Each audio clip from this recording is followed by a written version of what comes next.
Hello everyone, Storm11 here. Today we'll be having an update of what's now Hurricane Ida that could bring catastrophic impacts across parts of Louisiana, maybe into parts of Mississippi as well.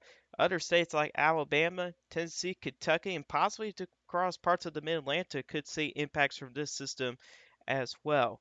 So let's go and get started with the National Hurricane Center outlook here. We do have Hurricane Ida, which has intensified very quickly today here. It's actually intensifying quicker to what the models are thinking here.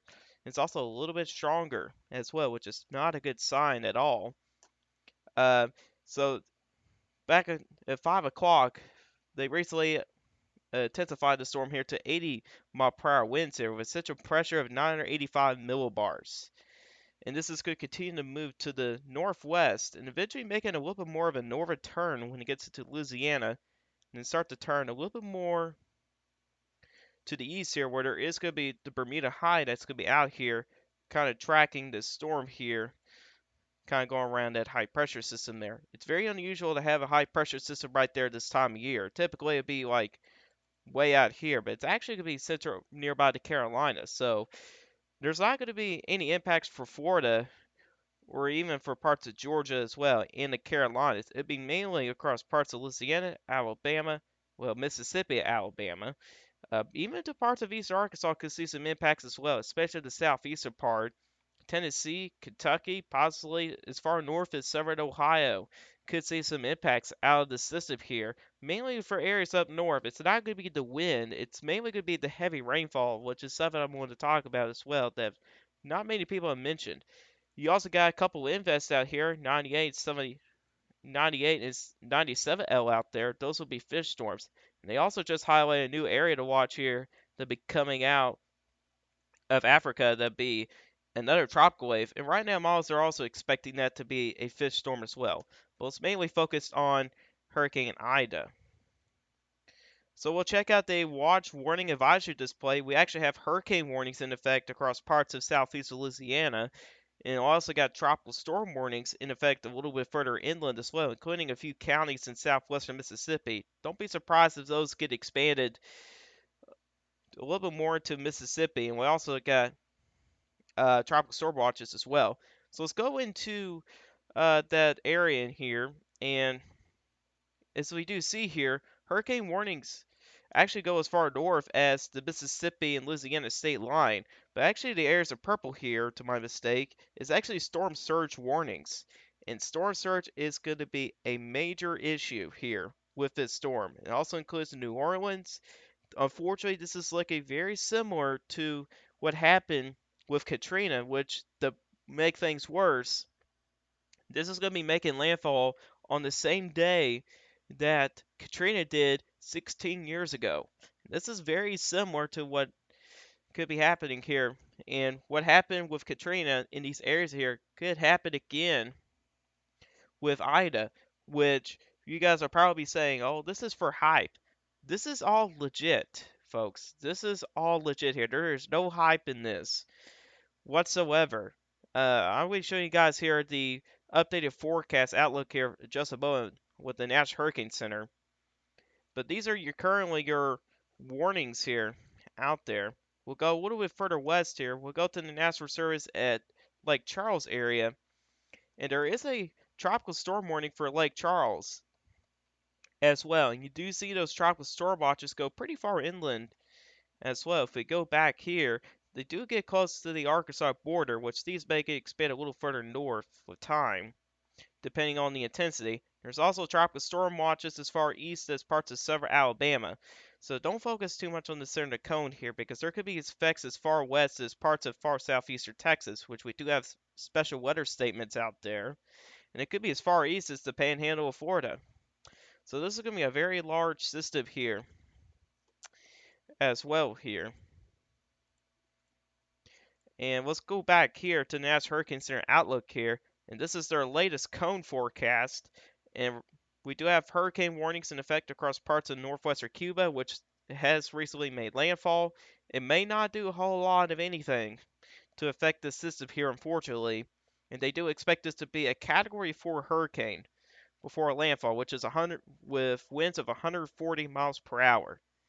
That's stronger than Hurricane Katrina, which had Category 3 winds. And we're talking about a stronger system here.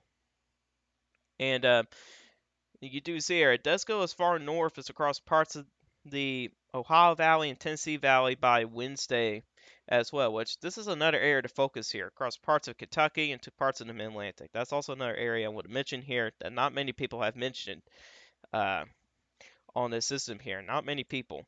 But here's the mean line here. But then again, don't be too focused here on the center. Could go as far west as parts of western Louisiana. It could go as far east as parts of southern Mississippi. So there's still a little bit of a window here.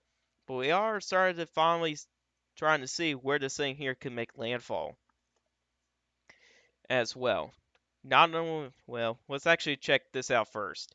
So this is the probabilities for tropical storm winds, and check out that 5%. Look how far west that goes. I mean, parts of east central Texas having a low wind chance for tropical storm winds.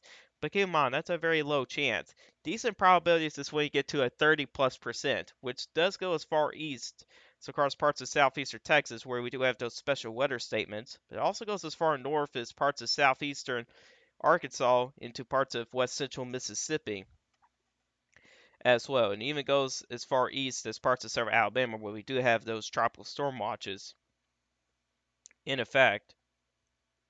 Here's a hurricane wind speed probabilities, and don't be surprised if these numbers do increase over the next several updates here. I do expect at least a 90 to 100% chance in some of these regions here across parts of Louisiana.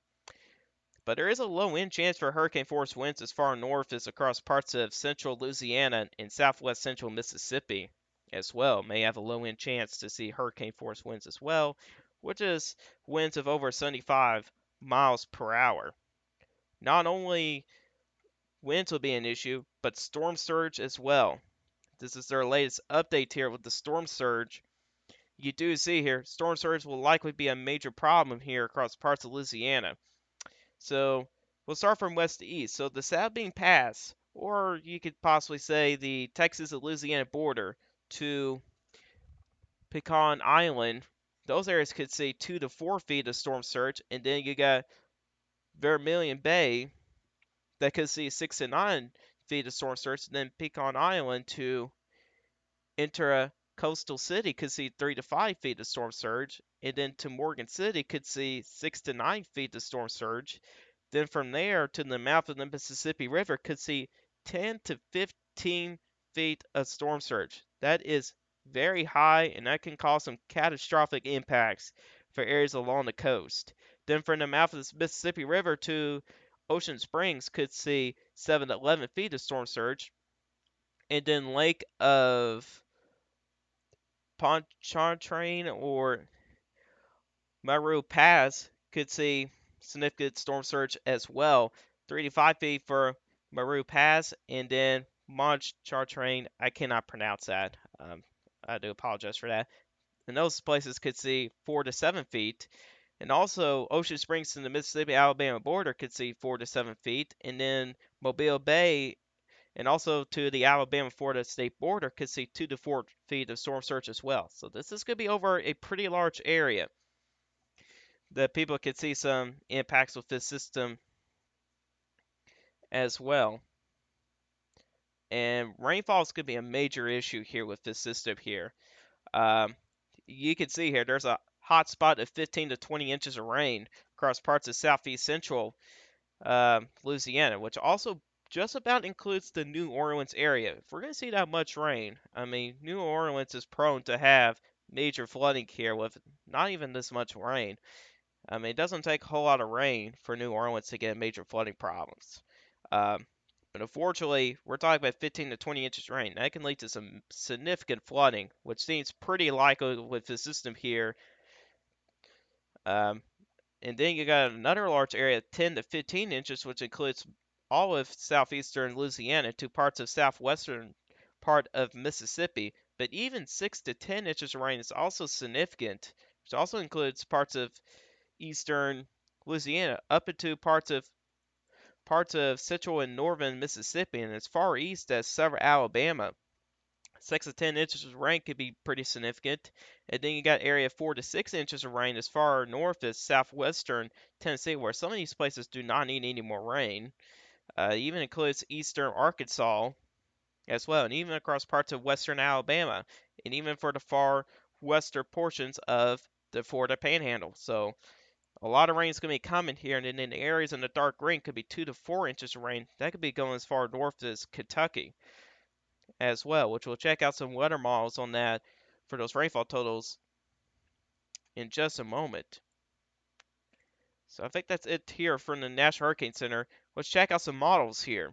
So here it is on infrared satellite imagery here. It's got a well-defined circulation. It's somewhere within that deep convection here. It's definitely got a lot of circular motion here. And recently from recon here, it does have a closed eye wall, which can lead to further intensification, since it does now have a closed eye wall here, and we are starting to see convection get around the main circulation, which can also lead to more intensification here.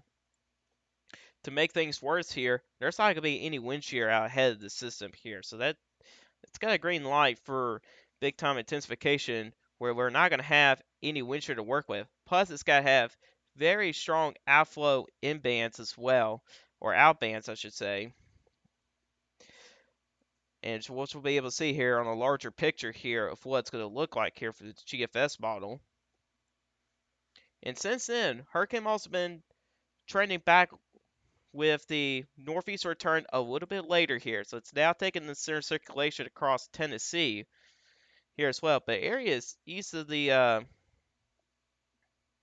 with the cluster of the hurricane model's track here needs to watch here. That could be on the weather side. Plus, there could be some tornadic activity across these areas as well, especially across parts of southeastern Mississippi, far southeastern Louisiana, and most of Alabama could see some tornadic activity, including some supercells as well. So there could be some tornado issues across parts of Alabama, southeastern Mississippi over the next couple days here. Eventually, when it makes landfall here, the tornado effect would be more focused across parts of far southeastern Louisiana and southern Mississippi. And then by the next day, it'd be more focused across parts of most of Alabama, maybe as far south as parts of the Florida Panhandle. Could see that tornado threat as well. Here's the mean of GFS ensembles, and they are struggling with the strength of this low here. The pressure is lower here than what it shows right now. I mean, it shows 999 millibars not too long ago, but it's still underdone with the pressure here, so I'm pretty concerned here. Shows it making landfall probably maybe as low as 970 millibars. It's likely to be much lower than that, so not good news there. Here's the intensity guidance here from the hurricane models, and they are uptrending, and they are getting closer and closer to the Category 5 strength, which I think that's definitely possible with this system here. It's not impossible. I think it's definitely can be doable if it continues with its rapid intensification over the Gulf of Mexico. It definitely has a chance of becoming a Category 5 hurricane, and Category 4 seems very likely out of the system here. But either way, even for a Category 4 or a Category 5 hurricane, it could still bring catastrophic impacts here. The models that are keeping it in a hurricane strength are likely going to be outliers, but the majority of the models do bring it to major hurricane strength, which can be very significant out of the system as well. Let's talk about the ocean heat content. This is where, in depth here, where the waters can be very warm below sea level. And there's a couple hotspots here. Currently, Ida is right here, and it's over some favorable ocean heat content. And its track here will be going towards this bullseye here, where some of the highest ocean heat content is in the Atlantic right now. And this is a very similar scenario what happened to Katrina, because this is in a very similar spot here where do we have a bullseye, it's a very high ocean heat content, and what happened is it rapidly intensified to a Category 5 hurricane in that area. So this could happen, this could be very similar scenario here with Ida here. And eventually afterwards it's going to track closer to Louisiana here where we do have very warm sea surface temperatures. You do see here, so right now Ida is right here, and its current track would be something like this. And it's going to be going into some of the warmest waters in the Atlantic as well, with where temperatures are 31 to 32 degrees Celsius, which is extremely warm for ocean waters.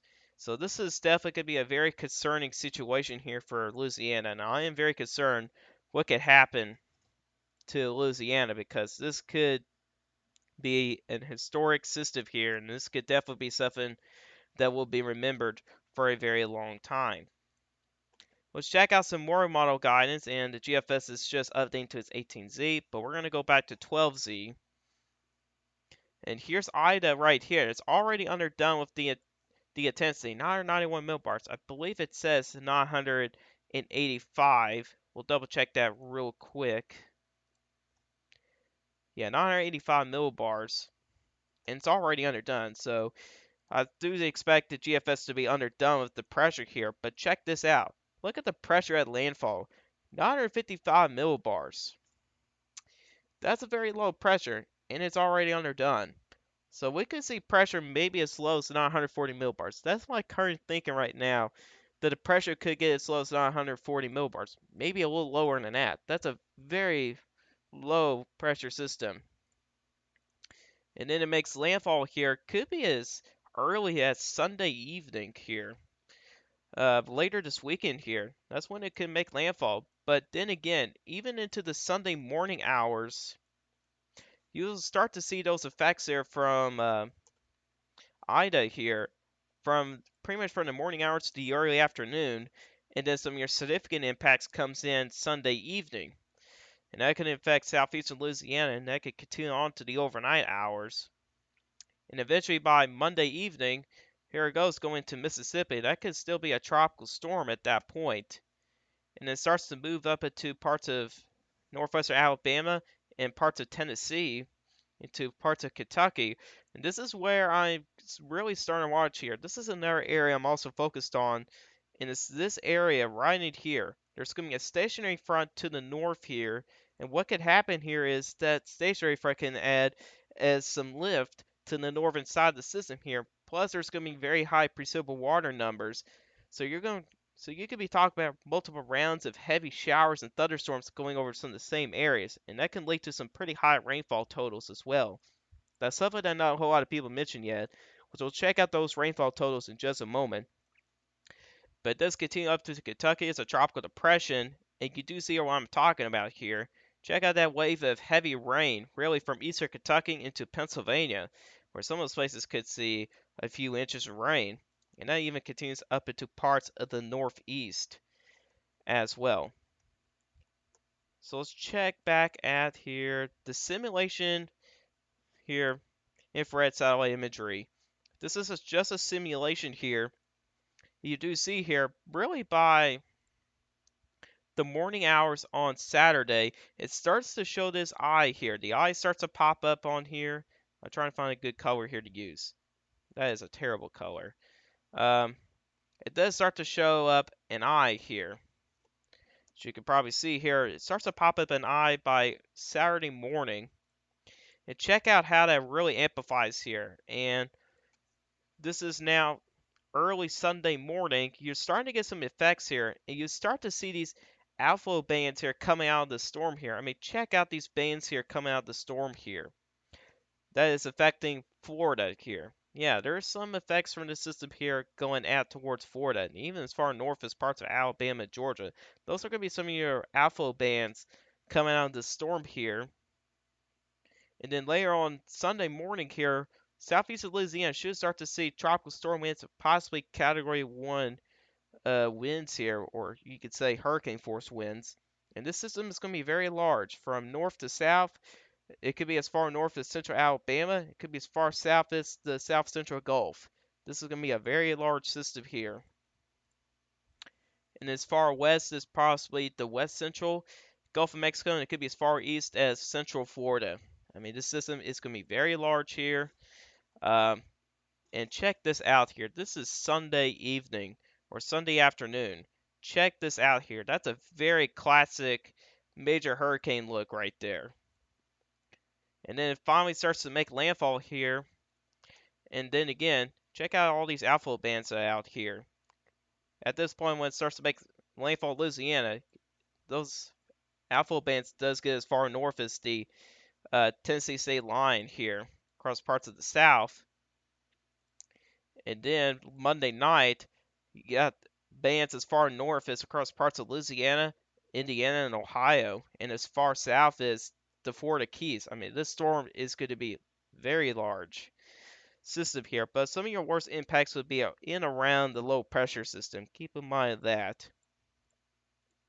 But you do see this low pressure system start to get up to towards Kentucky, Tennessee later on, and some of the steeper convection here could indicate some thunderstorms as well. And then you see it then starts to move up to the northeast, and then you can see there it's a very large storm on the northern side here that can lead to some widespread showers and thunderstorms as well. Let's check out those rainfall totals from the GFS, and it does show some significant rainfall totals. You're talking about rainfall amounts anywhere from 8 to upwards of 15 inches of rain. And I think there's going to be spots that can see higher amounts than that here. I mean, this is not really a higher resolution model here. And I've checked out the NAM here. It's still a little too far to the west, but it did show rainfall totals as high as 20 to maybe 23 inches of rain. So a lot of rain is definitely going to fall out of this storm. And that even continues up to the north. This is going to be another area for concern here for rainfall. This is across parts of the Mid-Atlantic, Northeast, and the Lower Ohio Valley where there could be widespread 2 to maybe 5 inches of rain. And that could lead to some flooding issues across those areas as well. Alright, let's check out the European model here. I think I'm going to have to refresh this. No, I don't. Okay. Alright, so let's check this out here. And I think the European model is going to be underdone as well. This is sustained winds, and right now it is having hurricane force winds, and it's only showing um, tropical storm winds at this point, but the wind gusts do reach to at least hurricane force winds. So we'll use the wind gusts out of the European model, which that kind of matters more. But check out these wind gusts near this the center of low pressure. About 140-mile-an-hour wind gusts. That's a Category 4 hurricane. And you can see here when it starts to make landfall here, check out these winds here. Upwards of wind gusts up to 153 miles an hour. That is pretty close to a Category 5 hurricane. With these wind gusts, it starts to slow down before it makes landfall. And it, again, still very close to becoming a Category 5 hurricane.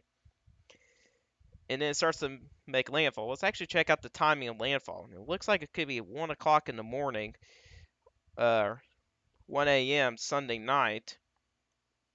And you got very strong winds around the surface at low. Then by 4 o'clock on Monday, still it kind of looks to be around the Mississippi and Louisiana border, but it still has wind gusts of hurricane force winds up to 90 miles an hour. Then you move on to Tuesday. Now, wind gust field is very large here. I mean, tropical storm wind gusts could be as far north as the Missouri and Arkansas border, and as far south as the as far east as the Mississippi and not Mississippi, Alabama Georgia border. You move on to 10 o'clock, and you can see it starts to move up into Kentucky and Tennessee. That can lead to some strong winds in the higher elevations in North Carolina and Tennessee as well. The rainfall is going to be a big concern now. The system here. Here's rainfall for the next 10 days, and you definitely see the swath of those very heavy rains here. You can check out here around down southeast Louisiana where rainfall amounts could be up to 12 inches. That could be a little bit underdone, but these rainfall amounts could be pretty significant, especially if you're going to have forecasted rainfall, maybe over 6 inches of rain. That's still a lot of rain as well. And check out this swath of very heavy rain from southeastern Louisiana into Mississippi, western Tennessee, most of Kentucky, West Virginia, Northern Virginia, Maryland, and parts of Pennsylvania as well. So there's definitely going to be a big swath of heavy rain here. So not only we have to pay attention across parts of Mississippi, Louisiana, and Alabama, but you also got to watch for areas further up north that can also see a lot of rain as well, like Kentucky, Tennessee, and then parts of the Mid-Atlantic as well. Here's a Canadian model here for rainfall totals. do see here, it's not as much as some of the other models show. Could be a little bit underdone, but it still shows a swath of 2 to 4 inches of rain across areas a little further up to the north. And this is what it looks like further south, and it does have rainfall totals as high as 14 to 15 inches of rain across parts of southern Mississippi. But it's also a little further to the east than some of the other models are showing. It's also a little bit outdated, but we'll see about that. Here's the icon model here. It shows a lot of rain across parts of Louisiana and Mississippi. Could be upwards of 10 to 12 inches of rain. There's also another bullseye across parts of northern Kentucky where areas could see 6 to 8 inches of rain as well. So this is going to be probably a pretty widespread event, at least rainfall wise. And this is going to bring impacts to a lot of people as well. Then again, for the heavy rainfall, flash flooding threat for areas further up north, areas in this red box, I would definitely watch for the potential for heavy rainfall and also chance for some flash flooding as well, where places could see 2 to 5 inches of rain.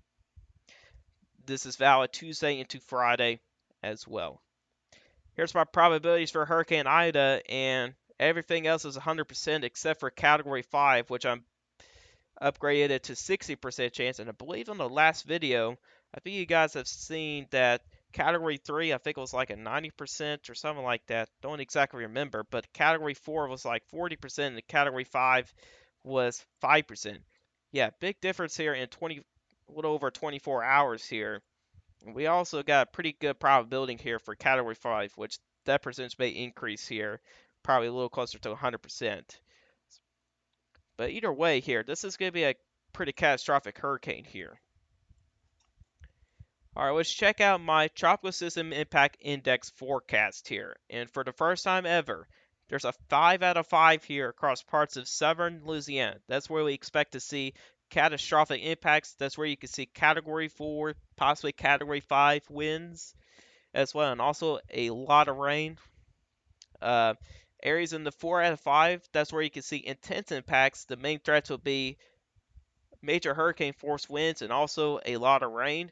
Areas in the 3, that's where you can see hurricane force winds, but also a lot of rain as well. And there can also be a few tornadoes as well, especially on the eastern side of the risk. And then you got a level 2 out of 5 that goes as north as northern Mississippi.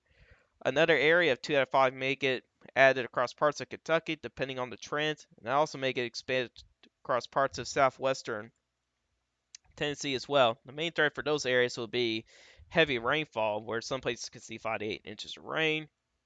And then the level 1 out of 5, that's where you can expect to see minor impacts. That goes as far northeast as West Virginia. The reason why it cuts off there, because it starts to lose its tropical characteristics, and it becomes a little bit more a frontal pressure system than a tropical system at that point. But we'll see what happens afterwards. We'll see if it keeps on going with its tropical characteristics. Let's go into a little bit more detail here, shall we? So here's the wind forecast. And again, that level 5 out of 5, that's where you can see Category 4, possibly Category 5 winds. And a level 4 out of 5, that's where you can see major hurricane force winds. Level 3 out of 5, that's where you can see hurricane force winds. Level 2, that's where you can see tropical storm winds. And at level 1 out of 5, that's where you can see tropical depression winds as well here. So really, generally speaking here, areas in that 3, level 4, or that level 5 area, or the orange, red, and pink areas, need to pay attention to the storm very closely here. These areas need to be prepared now. We're giving you guys a lot of time here before this thing here makes landfall, which could be as early as Sunday evening. Keep in mind that. We're not quite done with this just yet. Rainfall total forecast here. We do have a level 4 out of 5. This is where places can see over 16 inches of rain. When it starts to make that curve there, some of those areas could see more rain in a short period of time here. You get those heavy rains there in a little bit longer period of time. That's what I meant to say. In that level 4 out of 5, when it starts to make that a little bit more of a northern turn here to the northwest, you keep on going with those heavy rains there for a little bit longer period of time than anybody else. Then you got the level 3 to 5, which includes southern Mississippi, eastern Louisiana, and far southern, which includes Mobile, Alabama, could see anywhere from 16 to 20. Actually, never mind. That's actually 8 to 16 inches of rain. My bad. Um, That's areas that can see 8 to 16 inches of rain. Then in the 2 out of 5 zone, that's where you can see 5 to 8 inches of rain. And then that 1 to 5 zone, that's where you can see 2 to 5 inches of rain as well. Here's the SPC tornado risk outlook. They only got a marginal risk across parts of southern Mississippi and eastern Louisiana that will likely change over the next couple of days. So don't be surprised if we see a slight risk upgrade, and this spread here can easily expand to across parts of Mississippi, Alabama, maybe as far north as southern Tennessee as well. By the way, tomorrow, Ida won't be the only system to watch here. We also got to watch for severe weather tomorrow across parts of southern Minnesota, west central Wisconsin, and far eastern South Dakota as well. This is where we can see a lot of things go on. We can see some supercells that could produce a few tornadoes. You do have the 5% zone. There could be a big time cluster of thunderstorms in that area as well, so there could be some significant winds up there as well, and there could be some hail out of those storms as well. So really anybody in an enhanced risk area needs to watch for severe weather tomorrow as well. But anyways, guys, this is all for you guys today. Hope you guys enjoyed this video. If you guys like this video, hit that like button. If you do like my channel, hit that subscribe button. Hit the bell notifications so you never miss an upload. If I got questions about this, hit in the comment section down below. I'll answer you guys questions. And I'll see you guys in the next one. Goodbye.